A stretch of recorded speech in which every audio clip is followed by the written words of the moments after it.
Hey there, friends. It's Maria here, and we're back for another dive into the world of Figma. Today, we're tackling the pen tool. Some designers avoid it because it takes a bit of practice to get the hang of it. But trust me, the pen tool is a superpower you don't want to miss. It unlocks a whole toolbox of creative options, letting you build amazing decorative elements, stunning illustrations, custom masks, and icons. Even if you've tried the pen tool before and it felt a bit daunting, no worries. This time we're in it together. Let's get started. Remember those cool shapes and editing tools you mastered last time? Today, we're diving into a whole new toolbox specifically designed for creating awesome, intricate shapes and illustrations. These are called vector tools, and guess what? They work with a different kind of image format called vector graphics. There are two main types of image files. Raster, like JPEG or PNG, for example. These are made up of pixels, which are microscopic squares that come together to form a picture. Vector, such as SVG, PDF, or AI. These images are created using mathematical formulas and geometric primitives. Lines, curves, circles, and polygons. Here's where things get cool. Resizing. Unlike raster images that get all blurry and pixelated when you stretch them, think of a blocky video game character. Vector graphics don't care how big or small you make them. They can be blown up to billboard size or shrunk down to a phone icon, and they'll always stay crisp and clean. Imagine a vector star. It'll look just as sharp on your phone as it would on a giant stadium screen. So, raster and vector are kind of like two sides of the same coin, each with its own superpower.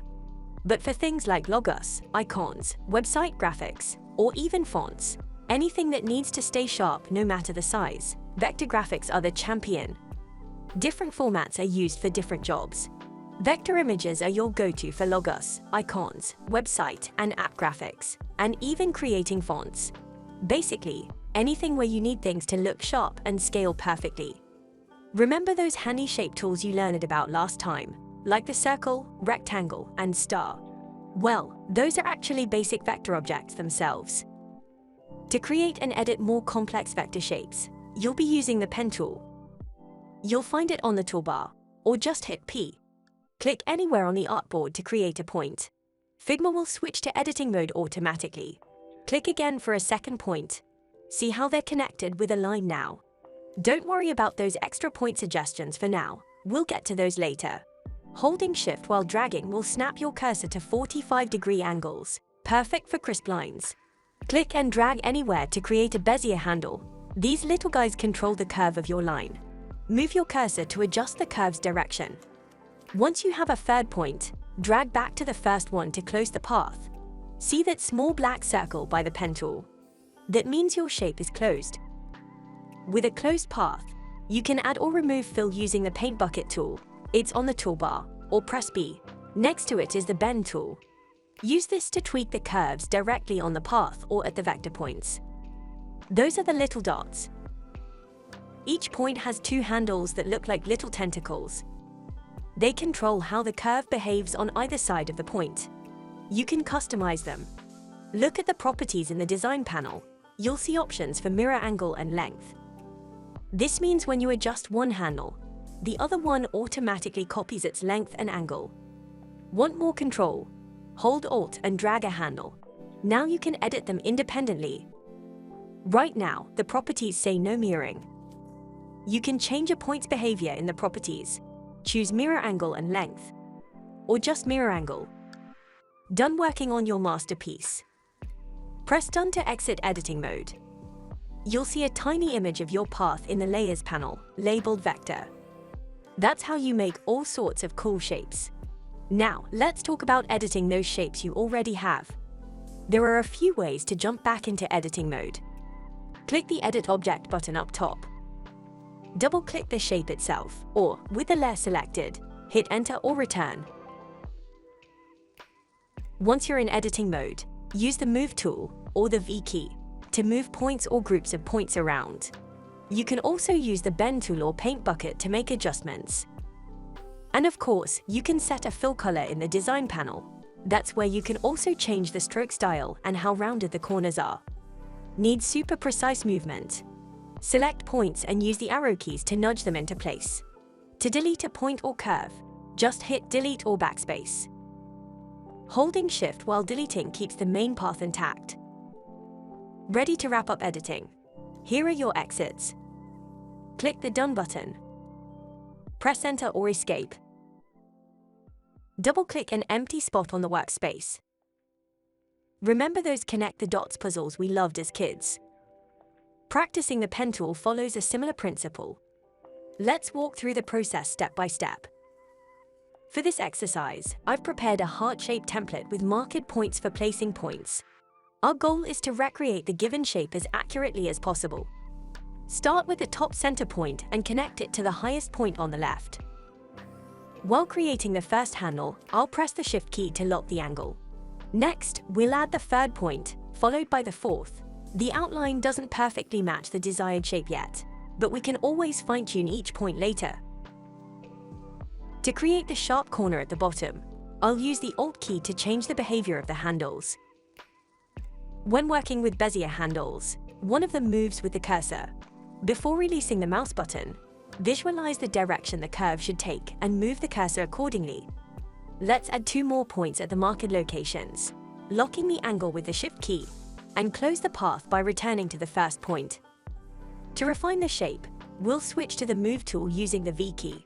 By selecting each point and adjusting the handle behavior, we can shape the form to our liking. To visualize the shape better, let's use another handy shortcut. Shift+X to swap the fill and stroke colors of the selected object.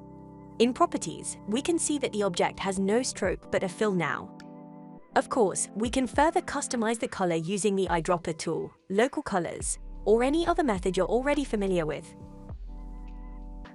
In real-world vector design, however, we don't have pre-prepared shapes and vector point guides. So, how do we determine where to place these points and how many of them to use? The general rule of thumb is to use as few points as possible per curve to keep the path as simple as possible. Aim to identify points where the path has a sharp corner or the approximate midpoint of a future curve. Let's look at some examples. To create a crescent moon icon, we could start with one of the sharp corners, place the second point in the middle of the future curve, the third point at the other sharp corner, and close the path. This way, we've created the icon using only 4 vector points. Similarly, we can analyze and create any non-standard shape using the pen tool. Let's say I want to color the shapes I created. But when I select the shape, I realize I forgot to exit vector edit mode earlier. Now both shapes are stuck on the same layer.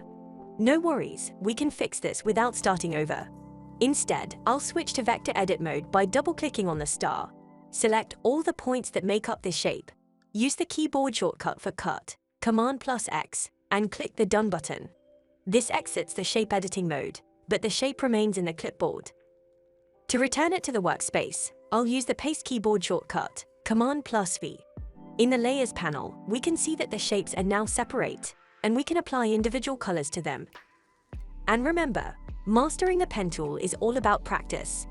The more shapes you create, the more comfortable you'll become with it. So dive in and have some fun. The second tool in the vector group is the Pencil tool.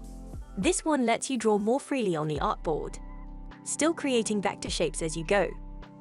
Ready to doodle some vector magic? Here's how. Click the pencil icon up top in the toolbar, or hit Shift+B. By default, the pencil lays down a solid black line with a round tip, 3 pixels thick. Unless you're drawing on a dark background, you can tweak these settings in the design panel before or after you start drawing. Click and drag your cursor to draw freely. Want straight lines?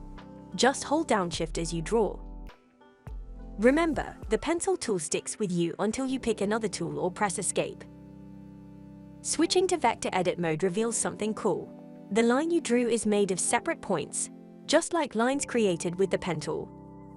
This means you can move and adjust them later for even more precise control. Think of the pencil tool as your go-to for quick sketches or adding notes to your projects. Need to highlight something on the canvas? Pencil it in. Feeling creative? Doodle something fun for your colleagues. The possibilities are endless. And that's a wrap on our pen tool drawing lesson. In our next lesson, we'll dive into the world of images, masks, and blending modes,